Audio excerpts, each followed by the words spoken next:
팔당 우체통 노기화.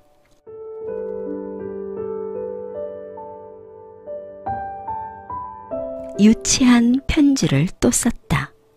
창피할 일도 아닌데 매번 망설여지는 것이 연애 편지인가 보다. 쉰이 다 되어가는 나이에 가슴에서 우러나오는 감정을 받아줄 상대가 있다는 것으로 나는 즐겁다.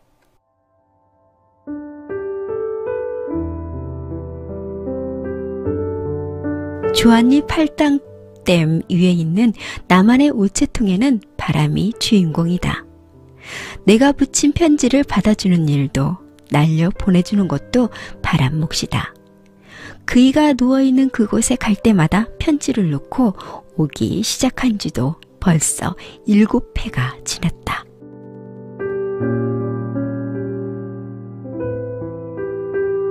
열여섯 해를 함께 하던 남편이 떠나던 그의 가을. 연구차 밖으로 보이는 코스모스마저 낯설게 느껴졌다. 한없이 푸른 하늘과 빛나는 햇살, 화려한 들꽃들의 잔치, 갑자기 냉랭해진 친구처럼 세상에서 빛나는 모든 것들이 너는 혼자야 라고 소리치는 듯 들렸다.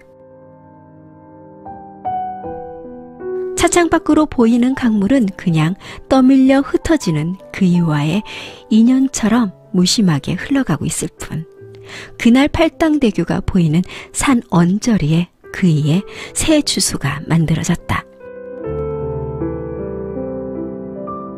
시간이 지날수록 혼자만의 몫이 되어버린 그리움의 더듬이는 내 발길을 팔당 가는 일로 이끌었다.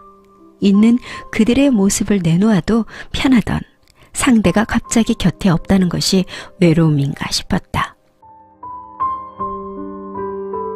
부질없는 짓인 줄 알면서 그가 들어줄 수도 없는 투정을 해댔다.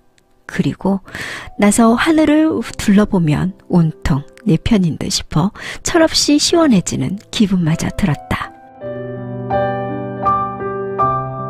그렇게 팔당을 오가는 동안 스스로를 치유하는 예방주사를 맞고 오는 느낌이랄까? 혼자라도 둘이 함께 있는 듯한 면역 기능이 점차 생기는 것처럼 쓸쓸하게 산을 내려오지 않게 되었다. 그런데 내려올 때마다 자꾸만 뒤를 돌아다 보면 무언가 마음에 걸려 주춤거리게 되는 날이 많아졌다. 우는 아이를 떼어놓고 오는 엄마의 마음처럼 돌아서서 묘비를 바라보았다. 연애 시절 조금만 더 있다가 하고 조르던 그의 얼굴이 떠올라 다시 걸음을 멈추었다. 그날 처음 메모지에 짧은 편지를 썼다. 난 하늘만 올려다보는데 내려다보는 당신은 고개 아프지 않아 좋겠다.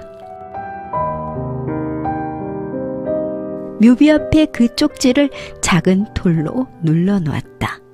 바람에 날려가도 어쩔 수 없을 것을 살아있는 내가 참 욕심도 많지 싶었다. 쪽지를 놓고 온 그날은 산을 내려오는 내내 발걸음이 조금은 가벼워졌다. 최소한 그의 웃는 모습을 상상할 수는 있었으니까. 어떤 날은 낙서처럼, 때로는 연서처럼 마음이 가는 대로 써내려간 편지의 글을 놓고 오기 시작했다. 어떤 모습으로 다가가든 창피할 것도 없는 사이가 부부라는데 곁에 있을 때 표현하지 못했던 감정들이 왜 갑자기 허망한 용기를 내는 걸까? 나 자신이 우스웠다. 여보라는 말도 처음이고 사랑한다는 말도 자주 해보지 못했던 말이지 싶었다. 바보 같은 짝사랑을 제대로 해보는 심정이랄까? 함께 살아온 지난날의 기억들이 나를 아프게 하는 것은 아니었다고. 그 추억들이 어쩌면 다시 나를 일으켜 세워주는 에너지가 되어주는 것이 감사하다고 그에게 전하고 싶었다. 마음이 시키는 대로 수다 떨듯 쓰는 몇 줄의 편지. 그 글들이 때로는 비에 젖고 바람에 날아가 버려도 나는 상관이 없었다. 가수 조용필이 부른 노래 바람이 전하는 말처럼 그의 영혼이 느껴지기를 바랄 뿐.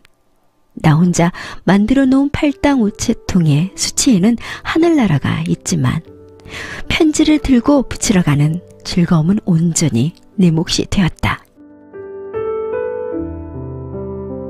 어느 날 아들이 생각나 혼자 산소를 들려주셨던 아버님께서 편지를 보신 모양이었다. 젖은 목소리가 전화 속에서 들려왔다. 애미야, 이젠 그놈 생각하지 마라. 네 편지가 젖어서 찢어져 있구나. 대개는 날아가 버렸는데 비에 젖은 편지가 묘비에 붙어 있었던 모양이었다. 그제서야 그것도 나 혼자만의 공간이 아니라는 걸 알았다. 잠시 민망했지만 아버님께 말씀드렸다. 이젠 편지를 코팅해 놓고 와야겠다고. 그날 이후 그 누가 보아도 편안해지는 글들은 산수에 남아있게 되었다. 답장 없는 편지를 내려놓고 올 때면 그이가 주었던 생전의 편지 글이 생각나곤 했다. 그가 내게 보낸 편지는 연애 시절에 준 단 2통밖에 없다. 한순간의 선택이 평생을 좌우합니다. 광고 문구까지 동원해서 쓴 그의 프로포즈 편지. 글씨체가 별로 마음에 들지는 않았으나 글의 내용이 솔직하고 너무나 멋이 없어 오히려 그에게 빠져버린 나. 그의 담백한 진실이 투명하게 다가와 쉽게 대답하고 후회도 했었는데 나는 또 그 2통의 편지 때문에 한없이 긴 답장을 보내고 있는 바보가 되어버린 셈이다. 유치할 정도로 간지러운 편지를 쓰고는 다시 읽어보지 않는다. 다시 보면 민망해서 찢어버리기 십상이다. 그 일을 향해 쓰는 연애편지는 산을 내려오며 날려보내면 그만 아닌가. 어차피 우체부 역할은 바람이 알아서 다 하니까. 그이가 즐겨 부르던 노래 가사처럼 나도 그렇게 생각하면서 말이다.